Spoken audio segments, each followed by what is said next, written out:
It's always a tremendous privilege to come back to Stanford. This is where I feel my whole career, my whole life after high school really began. And this is also where this book, 0 to 1, started two years ago out of this class. And one of the challenges about teaching entrepreneurship or writing about it is that I think that the way people normally go about doing this is in one of several ways I think don't quite work. So one approach would be that you would just tell people stories about your own experiences. And so I could spend the whole evening talking about what I did at PayPal in 1998, 99, how we combined email with money, and it's sort of all very idiosyncratic, and it's maybe there's some fun war stories, but you can't really generalize from that too much. And then at the other end of the spectrum, you have all these attempts to teach things where it's basically like sort of a formula. It's you follow these 5 steps and you will be able to build a successful company. And I think the problem is that that business there's no formula, there's no science, and so these things end up being sort of very pseudo-scientific. And it's because I think every moment in the history of business happens only once. The next Bill Gates will not build an operating system. The next Larry Page won't build a search engine. The next Mark Zuckerberg will not be building a social network. If you are copying these people, you're in some sense not learning from them. And so the point of departure for my class and for the 0 to 1 book is this idea of the uniqueness of all these great companies, and how what's truly important and valuable is extremely unique. And I try to get at this. Through sort of a series of contrarian kinds of questions. One sort of question is always like, what great business is nobody building?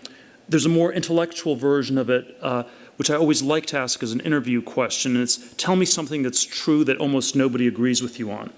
And this turns out to be a shockingly hard question for people to answer. And it's hard because, for one thing, it's hard because we've just been taught that truth is conventional, that truth is whatever everybody agrees on.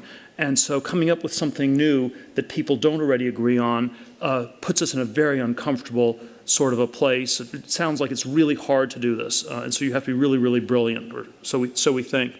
But the other reason it's a very tough question to answer is because if you sort of think about the literal dynamic of an interview where I'm asking the question to somebody, and then if you give me an answer and it's like, oh yeah, I already thought that or I agreed with that, that's the wrong answer. And so the right answer is one that in some sense people might not agree with. And so I think it often requires quite a bit of courage to come up with an answer that people haven't thought of, and we're often sort of intimidated from thinking through these things. And so I want to today maybe give, in my brief remarks, I'll just give 3 answers to this question. And in some ways, my 0 to 1 book, it's like a whole series of things that I believe to be true that I think most people don't agree with. And I'm going to give you 3 answers to this question tonight.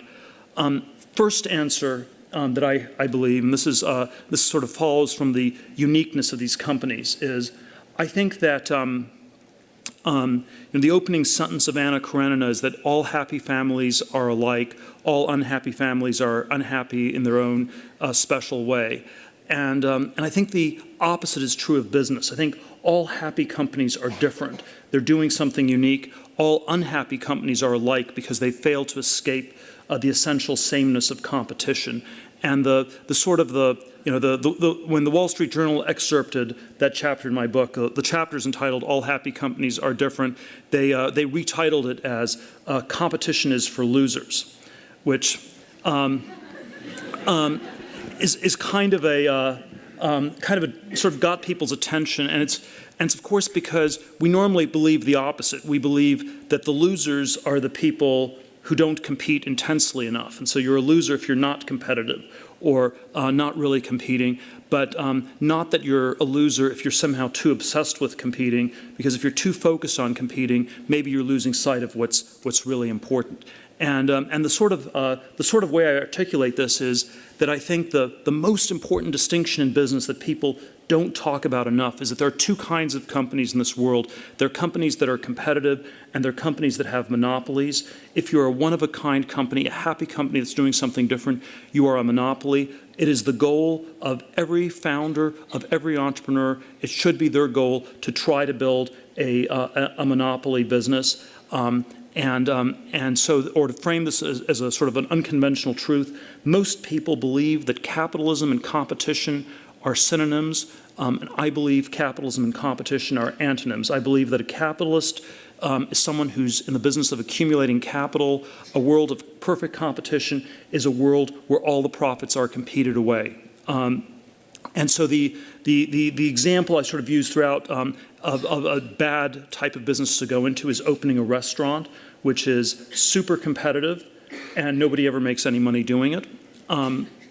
And then the other end of the spectrum, we have all these sort of fantastic tech companies that have been built in Silicon Valley, and sort of the example of a fantastic monopoly business I give is Google, which basically has had no competition in search since 2002, when it definitively distanced itself from Microsoft and Yahoo, and it's been making enormous profits for the dozen years or so ever since. And so you want to be in the monopoly. You do not want to be in the world of competition. The difference is, I think this difference is not understood for a variety of reasons. One of them is that people always distort it. So if you're running a monopoly, you normally don't talk about it.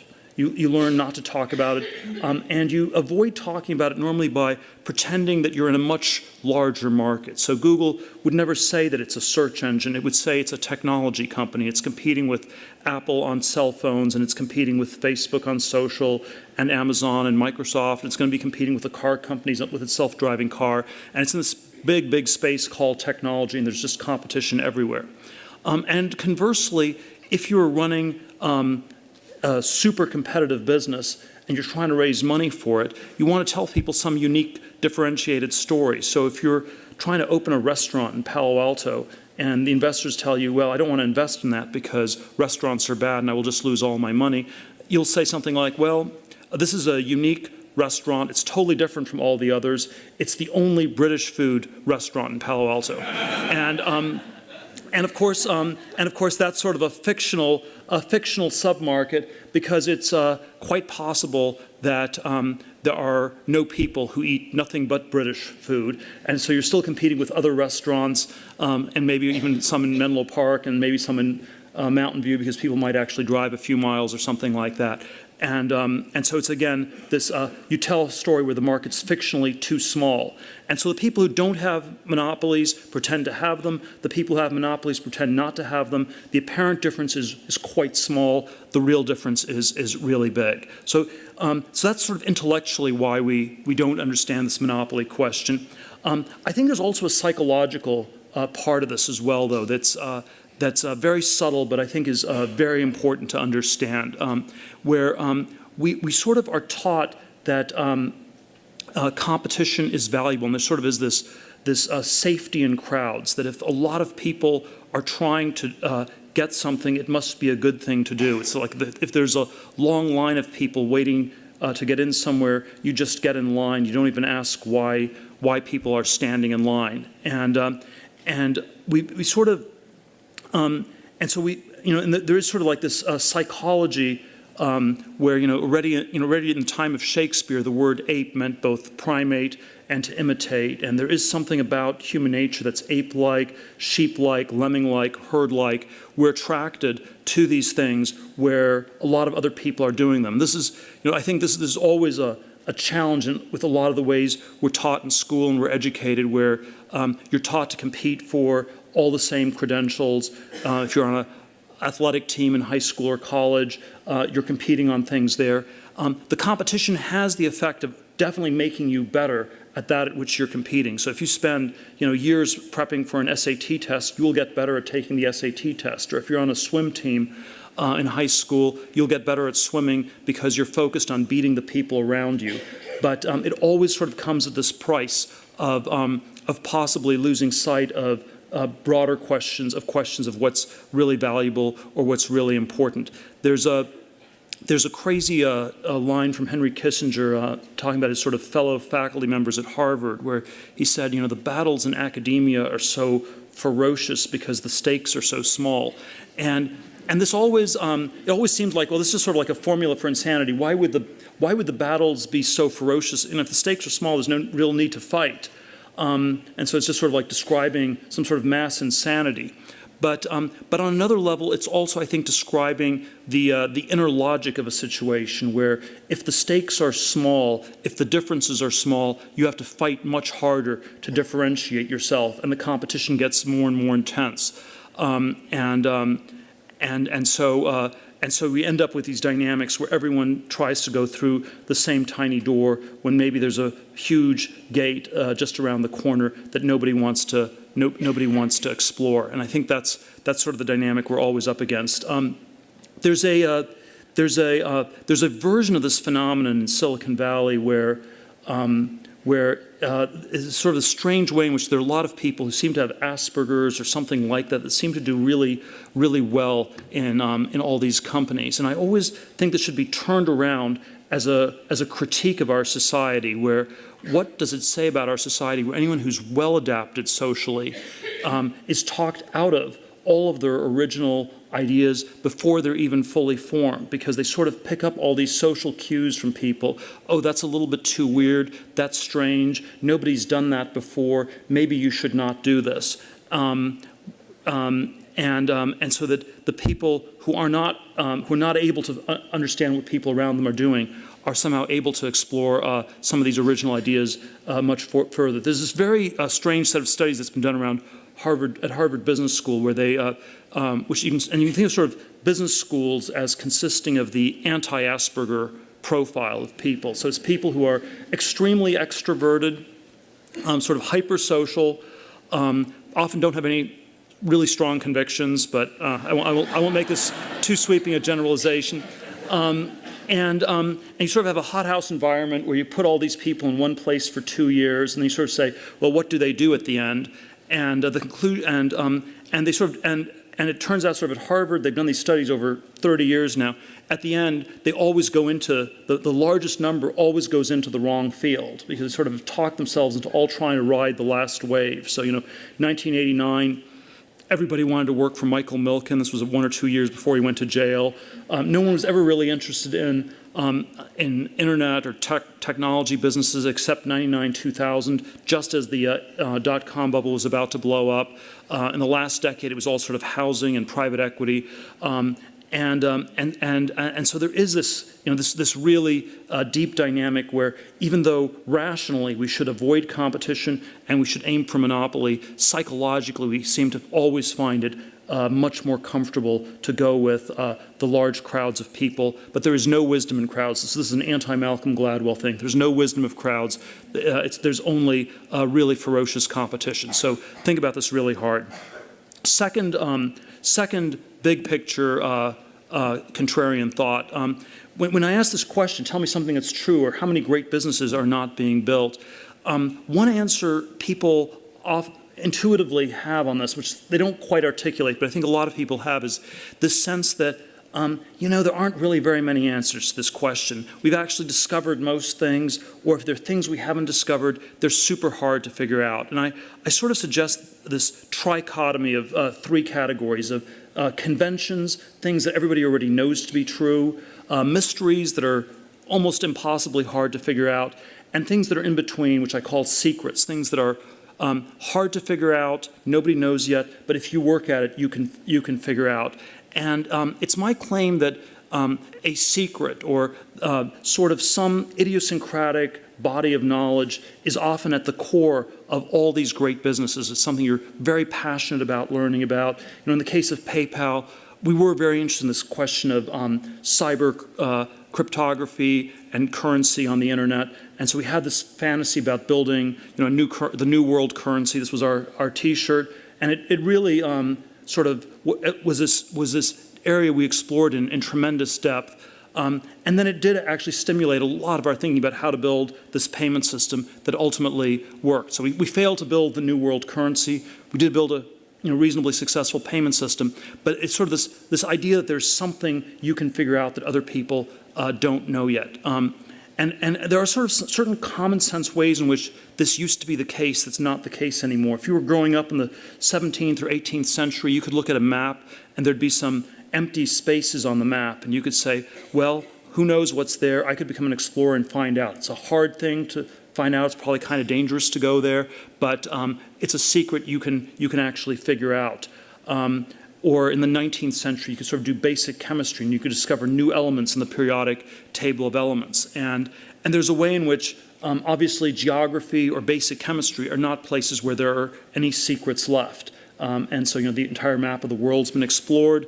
The basic chemistry is done. These are sort of closed fields. There's nothing new that you can learn in them. But I think it's a mistake to extrapolate from that to all fields. I think there actually are many fields where there are some really interesting things left to be done. We obviously have all the fields around information technology where people have explored a lot in recent decades: computers, internet, mobile internet, that whole stream. And I've also think that we could be looking at many other areas of science and technology where I think the progress hasn't been quite as fast. But it could have been faster, and I think this is energy, transportation, biomedical, all the sort of futuristic things people thought about in the 50s and 60s that haven't been realized. And I think there is sort of this self-fulfilling aspect of this. If you think there are no secrets left to be found, then you will not be the person to find them. And if you think there are some to be found, you may very well be that person. And there is something about the way in which globalization has led to a world of 7 billion people where we always think, well, there's somebody else who's already thought of this problem, or it's an impossibly hard problem. So there's sort of the sense that the world is this very flat place where you're not going to be the one to discover it. And I think that's sort of an intuition that one always should try to resist. So second, somewhat contrarian idea is that I think there are still many secrets left, and therefore there are many great things to be discovered, many great businesses to be built. Third, somewhat unconventional truth that I want to sort of frame is, and this one's sort of a little bit bigger picture. I think that in the 21st century there will be two modes of progress. One I sort of describe as globalization, copying things that work, going from one to n, horizontal or extensive growth. And I always draw that on an x-axis. And the other one is technology, vertical progress, discovering new things, going from 0 to 1. And I draw that sort of on a y-axis. And I always put globalization on the x-axis and technology on a y-axis in order to underscore how these things are not synonyms, even though they get used almost synonymously and interchangeably all the time. China today is sort of the paradigm of globalization. It has a very straightforward plan for the next 20 years. It just must copy things that work from the US and Western Europe and Japan. It can skip a few steps and it can avoid copying some of our bad ideas. But it's just sort of straightforwardly all about globalization. And I think, but I think when you sort of look over the last 200 years, there have been periods of globalization, periods of technology, and they've sort of been somewhat different in character. The 19th century was a period of enormous globalization and technological progress. They sort of went in tandem. It sort of came to an end in 1914 with the First World War. Globalization sort of started to go in reverse. There was less trade, less connections between different parts of the world. Technology kept going very fast. And then I would argue after 1971, when Kissinger went to China, globalization started again in earnest. But we've, in the last 40 or so years, I would argue, lived in a period of somewhat slow technological progress where it's been a lot in computers, not so much elsewhere. And so whereas the 19th century had both globalization and technology, the last 100 years have been characterized by first a period of enormous technological progress, but less globalization, 1914 to 1971, and then secondly, a more recent period with lots of globalization, but somewhat less technology. And these two different periods were characterized by very different ways that we talk about the world. So in the 1950s or 1960s, you would have described the world as consisting of the first world and the third world. The first world was that part of the world where progress was happening. The third world was that part that was just sort of permanently screwed up. Whereas today we would talk about the developing and the developed world. And the developing countries are those that are copying the developed world. And so this dichotomy of developing and developed is sort of a pro-globalization convergence theory of history where everybody will become more alike as globalization proceeds apace. But it is also a dichotomy that is somehow, I find, to be anti-technological, because when we say that we're living in the developed world in the US, Western Europe, Japan, we are implicitly saying that we're living in that part of the world where nothing new is going to happen, which is done, which is finished, which should be resigned to a long period of stagnation, where the younger generation should not expect to be living lives any better than their parents. And I think this is a conception we should resist very, very strenuously. We should not accept this label that we're living in the developed world. And I think we should instead ask anew, how do we go about developing the so-called developed world? Thank you very much.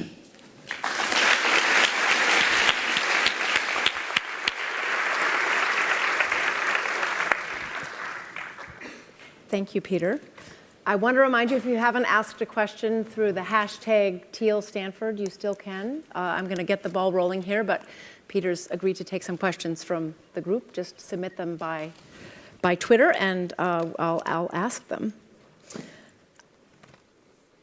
Thank you for being with us. I wanted to start with what you had to say up here and in the book about secrets, and it's a very admirable admonition to work on those problems that are solvable but are very hard to solve, or discoveries that can be discovered but are hard to discover. And I guess I'm wondering, are there things educational institutions can do to encourage people to work at those problems rather than competing along conventional lines? And is there something individuals can do to force themselves to think in the way you're saying we should think? Even though I don't have an idea on how to reform all the existing education institutions, and I would say, on an individual level, I think it's always really good if there's something that you're incredibly passionate about and just sort of find to be intrinsically interesting, and that people pursue that. And so one of the resolutions I came up with a number of years ago was to always value substance over status, substance over prestige. If I sort of was giving my younger self advice on what to do or how to think about one's life, I probably would still go to Stanford. I might still go to law school, but I'd ask a lot more questions why I was doing these things. And I think if I was honest about it, too much of it was driven by prestige and status, and not quite enough about really the substance of trying to learn things. And I had sort of this. I sort of think of it as this sort of crazy rolling quarter-life crisis, and sort of culminated in this big New York law firm where from the outside everybody wanted to get in, from the inside everybody wanted to get out. After I lasted 7 months and 3 days, and after when I left, one of the people down the hall said, "It's so reassuring to see you leave, Peter. I had no idea it was possible to escape from Alcatraz," which again, and all you had to do was go through the front door. But our identity, people's identities get so wrapped up in the things they compete for that it was inconceivable for people to actually do that. And then the question was, well, how had I ended up there? Why had I not thought about that more? And I think it was that I had taken too many of these shortcuts of valuing sort of what was prestigious, what was conventional, over what I really wanted to do. So I think always substance over status. Can we talk about one of your contrarian thoughts? Capitalism and competition are antonyms. Why do you think people resist that? You convinced me. Why do other people resist that, do you think? Why is that conventionally wrong? Well, it's always, whenever I present this as an idea, it still always seems to be news to people to some extent, or, and there sort of there are all these things that get obscured in very different ways. So, you know, there's sort of one of the strange dynamics vis-a-vis at Google, for example. I don't want to really pick. I'm picking on Google because I think it's in some way such a great company. But there sort of are all these ways we could learn from it. But you have sort of all these super talented people at Google, and they've had it's been a remarkably small number of them have succeeded in starting new companies. So there have not been that many great companies that have come out of Google, even though you have like 20 or 30,000 super talented people there. And you know what the people inside Google are told is everything's going great because we have such talented people. It's, you know, people are talented, we're never rewarded enough. And so when people come out of that and start a business, they conclude, okay, it's just about getting some really smart people. It has nothing to do with the business strategy or the plan, because that sort of got obscured.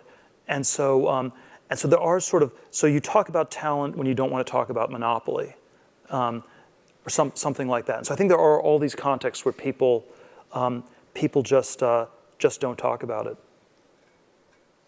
I'm sure a lot of people in the room would love to hear you talk about things you're thinking about investing in or you have. No proprietary information, obviously, but what's interesting right now in the startup world? Would you have if you had a crystal ball, could you tell us what you think is going to be the big developments of the coming, I don't know, 5 to 10 years? So let's see. So I always, whenever people ask about like what are the themes that are going to happen, I'm always skeptical of themes because, again, once you have a theme, you have quite a number of different companies in that theme. And so if, like, you had a theme of, you know, online pet food companies, you don't want to be the fourth online pet food company, and you don't want to be the 10th thin film solar panel company in the last decade, and you don't want to be the 20th pizza restaurant in Palo Alto or something like that. So I find myself to be quite skeptical of just about all the themes people talk about because they have this sort of undifferentiated feel. So it's like education software or healthcare IT. These are sort of really overwrought themes. Or big data, cloud computing, not even clear what those words mean, really, really overdone. SaaS computing, really overdone. And what I think works really well are sort of one-of-a-kind companies where people are sort of on a mission to do something where if they didn't work on it, it wouldn't happen elsewhere. One of my colleagues from PayPal, Elon Musk, started Tesla and SpaceX. SpaceX, we're on a mission to go to Mars, and that's how he sort of got a lot of great rocket scientists to start, and that is really, they really are on a mission to go to Mars. And you could say, well, is there a theme of companies going to Mars? Not it's somehow, no, it's just sort of this unique one-of-a-kind thing. And I think a lot of the companies I'm excited about have aspects like that. We're large investors in Airbnb. It has, people have tried to frame it as a sharing economy theme, but I think it's really, again, just a one-of-a-kind company about helping free up some inventory in housing, expanding the tourism market. It sort of does something that's very unique in that sort of a way. So let me ask you one last question about secrets. You sort of applied the theory of secrets to a whole different area than business development and innovation. This is from your chapter 8. On some level, every form of injustice involves a secret. Something is being done, it's unjust, it's happening because society allows it to happen. The majority of people don't understand the injustice of it. Invariably, that's understood only by a small minority. Is there an important injustice today that you think only a small group of people recognize? Well, yes, it doesn't mean I can tell you what it is, but certainly there'd be two different attitudes you could have. One would be that, yeah, there were all in the past. We know there were all sorts of injustices. Today we've discovered all of them. Therefore, there are none left, which would put us in a very odd point that there would be no hidden injustices left. And so I'm much more inclined to think that we're not at the end of history, and that there are still, there still are secrets about justice left and secrets about injustices that are going on. I can speculate on some of them. They will always sound weird when you sort of put them forward, because these are things people may not fully appreciate or understand. But I think if people are looking back from the year 2100 on 2014 and they'll say, what was really crazy about the way things were organized in 2014? I think one of the things people will say was really crazy is that so many of the political leaders and business leaders were sociopaths. It's hard to know sort of quite how borderline, not totally non-functioning, right, but sort of these borderline sociopaths, and that will be quite extraordinary. The stuff that's sort of like right on the cusp, this is like more medical, but people in the 1960s knew that smoking was bad, even though it wasn't quite there. You sort of suspect football is sort of like where smoking was in the early 1960s. We sort of sense that it's a really bad idea, that it does a lot of brain damage, but it hasn't yet quite gotten articulated. So I think there are sort of a lot of things like this that will be really different in decades ahead. So one last question on that. How do you fight against conventional thinking? Well, I'm never sure that there's like a shortcut formula. I certainly think being aware of how prone we all are to it is very important. When I ask this question, tell me something that's true, as an interview question, the answers are normally just really bad. But sort of one kind of answer that's always a little bit better than average is if you at least acknowledge that it's a bad answer and you don't know better. So if you say, well, I think there need to be more education software companies, that's a bad answer, because everyone understands education should be fixed and things should be changed. But if you say, well, I think there should be more education software companies, and I know this is not a very original answer, at that point, you're already way ahead, because you're at least aware of how unoriginal you are. And I think, and so I think that's, and so I think it's always, the flip answer, another flip answer I always give this question is, people always think that originality is easy. It's incredibly hard. It's incredibly rare, and we should never lose sight of how much we're influenced by the society around us. It's like advertising, where we always think it's amazing how all these ads work on other people, but we think for ourselves. We're not influenced by them. And by the way, that's what everybody else also thinks about advertising, which somehow suggests it doesn't quite add up. Right. Well, let me ask you some of these questions from the crowd here. There's a question about the Teal Fellowships. Are you 5 years into the fellowships? We're starting the 5th year. Starting the 5th year. At the end of this year, yes. Do you have an assessment of whether they're successful so far? Is it too early to tell? What kind of metrics are you thinking about as you evaluate what you're doing? I think it's, yeah, so it was a sort of somewhat unconventional program to give 20 students a 2-year stipend to stop out of school, work on a business or some nonprofit or some other project that they would be interested in. It's sort of, we've had basically 83 people go through the program at this point.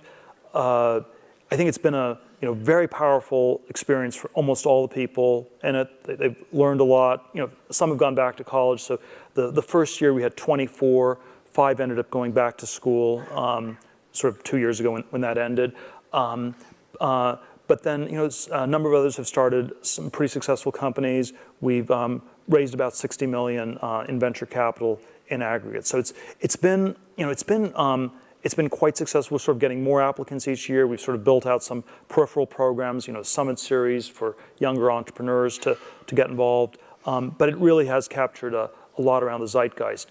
I think one of the things that was not expected was how much of a debate it would trigger around education. Because I'm not, it's always, you always get sort of portrayed as this person who's against all college or something like this. And my perspective is just that there should not be a one-size-fits-all approach. And so it's again, the real problem with higher education is that it's too tracked, it's too conventional.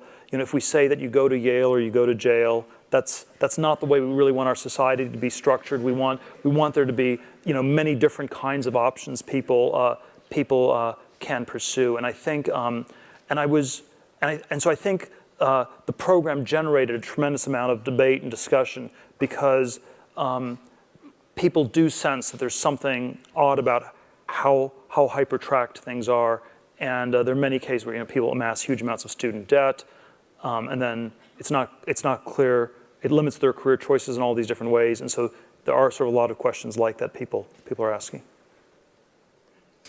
You'll have to forgive me for this question, but there are 6 people asking it. So did you learn anything in law school that you thought was helpful to your later career? Or what was the most important thing you learned in law school that was helpful? Well, I think there are a lot of things that I learned. I'll give two things that apply in this startup entrepreneurial world. One part that I'm always very focused on is sort of the structure of these companies and how well are people aligned, and so you can making sure that people are aligned properly, not just that they say they are. I think this is sort of a very legal kind of a framework to think about what are people's incentives, are they going to be aligned or not? And I think you want to both have formal alignment where you set the structure right, and you want to have informal alignment where the people would naturally try to work together well in one way or another.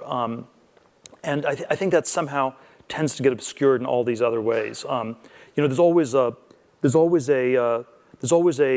prehistory question I like to ask founders of companies, which is how did you meet? What's the prehistory of the company before you got started? And I find that to be a really instructive set of questions to ask.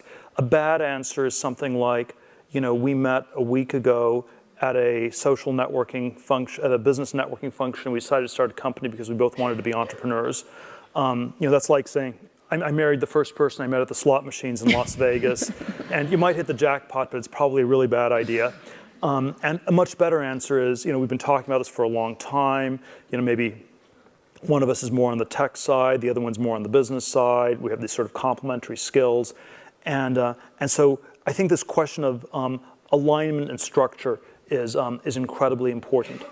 I would say non-lawyers in business, and again, most people in business are not lawyers, but I think they sort of tend to make one of two mistakes. They either think of the law as irrelevant, or they think of the law as all important, and those are both sort of pretty. And so, if you think of the law as irrelevant, you end up just breaking lots of laws, and you get into trouble pretty quickly.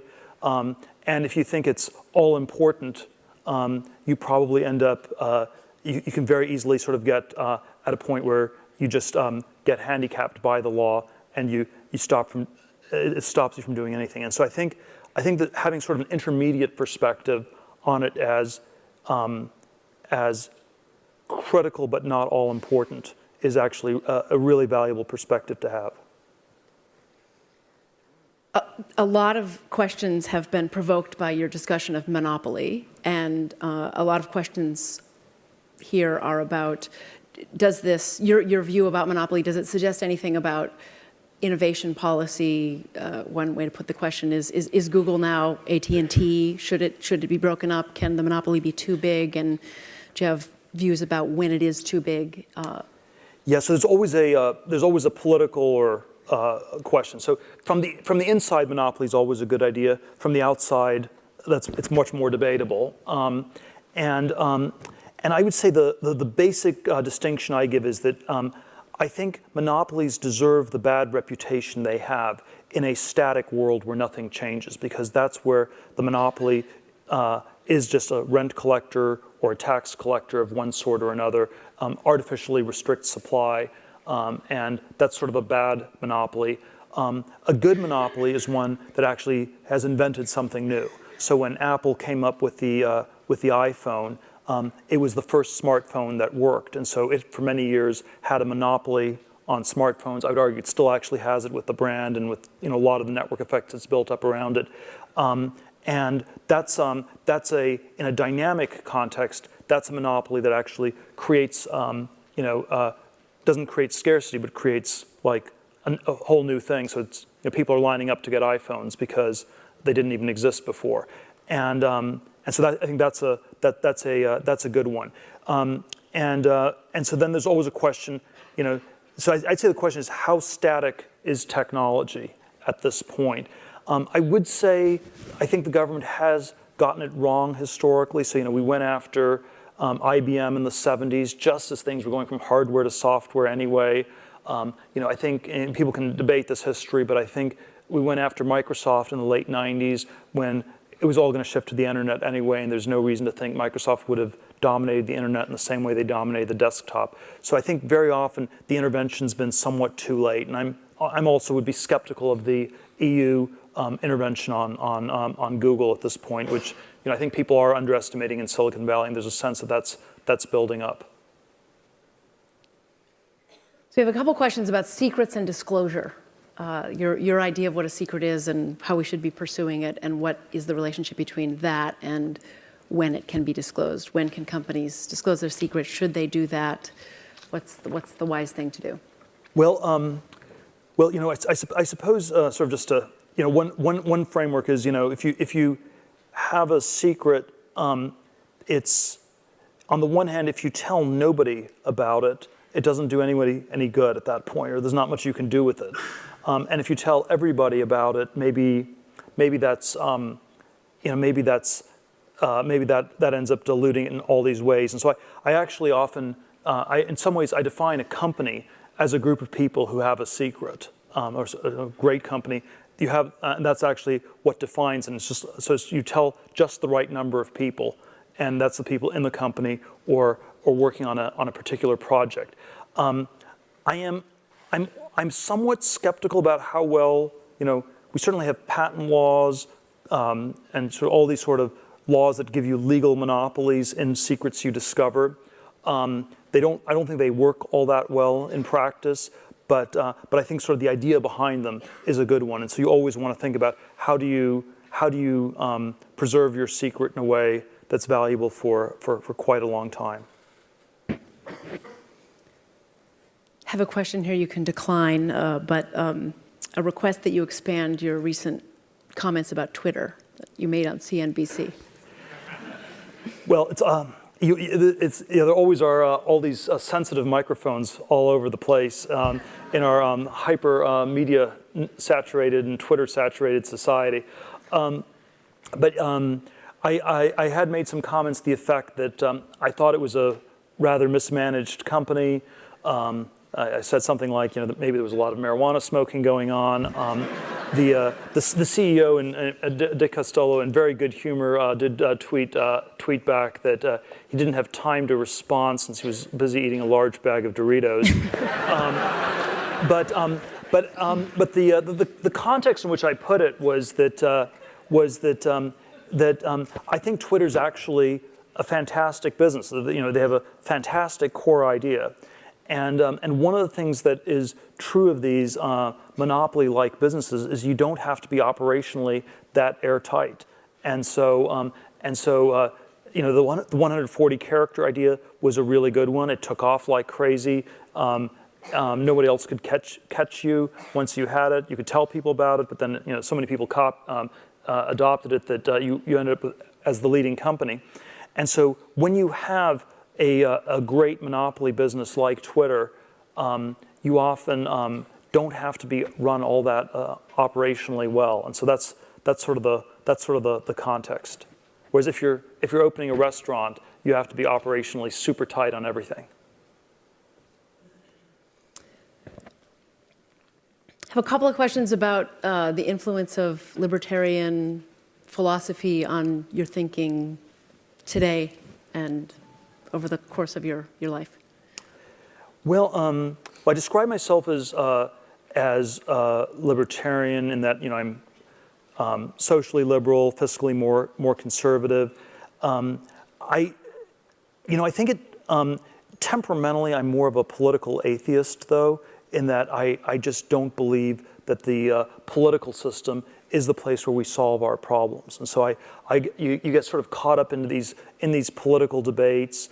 And while on the one hand I always believe that there are certain ways that would be better than others, realistically I actually don't think things will change that much. And that's why I end up focusing way more on technology as a way to change things than politics.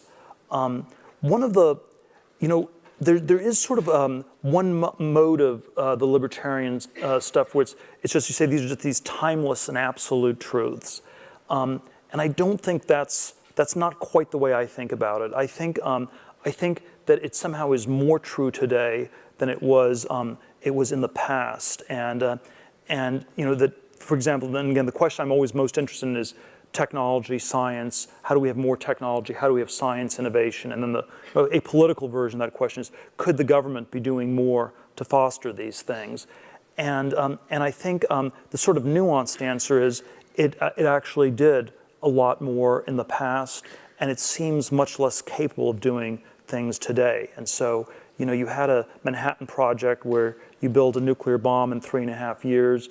You had, the New York Times op-ed a few days after Hiroshima was sort of anti-libertarian. It was sort of, this proves how much faster the science can happen when the government, led by the army, orders scientists what to do. And if you just let prima donna scientists do whatever they wanted, it might have taken them 50 years to come up with a bomb.